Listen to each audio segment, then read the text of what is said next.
Hello everyone, welcome to my channel it's calculating maths. तो इस video में हम लोग क्वेश्चन नंबर 23 सॉल्व करेंगे चैप्टर मैट्रिसेस PYQ सीरीज़ 2024 के लिए। तो देखते हैं क्वेश्चन नंबर 23। कह रहे हैं कि इफ़ हमारे पास एक 3x3 ऑर्डर की एक मैट्रिक्स गिवन है जो कि कैसी है, एक स्केलर मैट्रिक्स है। कैसी मैट्रिक्स है? एक स्केलर मैट्रिक्स है। फिर कह रहे हैं कि then the value of A plus 2B plus 3C plus 4D, ये हमको वैल्यू निकाल लें। यहाँ पर हमको ऑप्शन दिए गए हैं ये। तो देखते हैं इसका सॉल्यूशन नेक्स्ट स्लाइड पर। ये क्वेश्चन आपका कितने मार्क्स का है? 1 मार्क का क्वेश्चन है ये, क्योंकि MCQ का क्वेश्चन है। अब सबसे पहले समझते हैं कि स्केलर मैट्रिक्स क्या होती है। स्केलर मैट्रिक्स हमारे पास ऐसी मैट्रिक्स होती है जिसमें हम लोग एक डायगोनल में क्या होते हैं, एक डायगोनल में क्या होते हैं, स्केलर लगे होते हैं। कोई भी नंबर लगा होता है, कोई भी नंबर, चाहे वो आपका, मैं आप ले लेता हूँ कोई K नंबर है, कोई K, तो यहाँ पर भी K होना चाहिए, यहाँ पर भी K होना चाहिए। यानी कि एक डायगोनल में क्या होते हैं कि एलिमेंट्स लगे होते हैं, वो क्या होते हैं, सारे के सारे सेम होते हैं। ठीक है। और बाकी जितने भी एलिमेंट्स बचे सारे के सारे ज़ीरो होते हैं, यानी कि बाकी जितनी भी एंट्रीज बची वो क्या होंगी, ज़ीरो होंगी। ठीक है। अब देखो ये हमारे पास 3x3 ऑर्डर की है स्केलर मैट्रिक्स। अब चाहो तो 2x2 ऑर्डर की बना लो। देखिए बात ये है सिर्फ ना कि डायगोनल में क्या होना चाहिए, डायगोनल में आपके क्या होना चाहिए, डायगोनल में आपके स्केलर होना चाहिए। यानी कि आप K ले लो, मैंने A ले लो, कुछ भी ले लो, आपकी मर्जी हो। मैं यहाँ पर A ले लेता हूँ।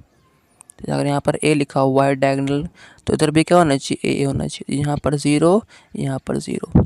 ठीक है। तो स्केलर मैट्रिक्स हमने यहाँ कहा है कि ये जो गिवन है ना मैट्रिक्स, ये कैसी स्केलर मैट्रिक्स है। अब देखो जो डायगोनल में जो एलिमेंट्स होंगे ना, डायगोनल में वो सारे के सारे क्या होंगे, इक्वल होंगे।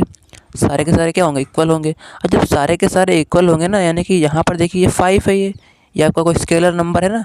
अब देखिए जो 5 है ना, वो आपका ये यहाँ पर भी 5 होना चाहिए और यहाँ पर भी 5 होना चाहिए। यानी कि यहाँ पर A की वैल्यू भी 5 है, D की वैल्यू भी 5 है। फिर जो बाकी जो एलिमेंट्स जो बचे, हमारे पास डायगोनल के अलावा, ये वाले सारे के सारे ज़ीरो होना चाहिए। अब देखो ये तो पहले से ज़ीरो हैं, लेकिन ये वाला ये ज़ीरो तो नहीं है। अब जब बोल दिया है कि स्केलर मैट्रिक्स है, तो ये कंपलसरी है कि जो C जो होगा, जो B जो होगा, वो भी क्या होंगे, ज़ीरो होंगे। ठीक है। तो यहाँ पर देखो मैंने लिख दिया है कि A बराबर D बराबर 5, क्योंकि ये सारे के सारे कैसे हैं, डायगोनल में लगे हुए हैं। और डायगोनल में क्या होता है कि सारे के सारे एलिमेंट्स सेम होते हैं, यानी कि ये 5 के बराबर ही हो जाएगा। और B और C की वैल्यू क्या है, ज़ीरो ही होगी। B और V की वैल्यू क्या है, ज़ीरो होगी, क्योंकि यहाँ पर बाकी जितने भी एलिमेंट्स होते हैं सारे के सारे क्या होते हैं, ज़ीरो होते हैं। तो स्केलर मैट्रिक्स में जो C और ये B है, ये भी क्या होगा, ज़ीरो होगा ना।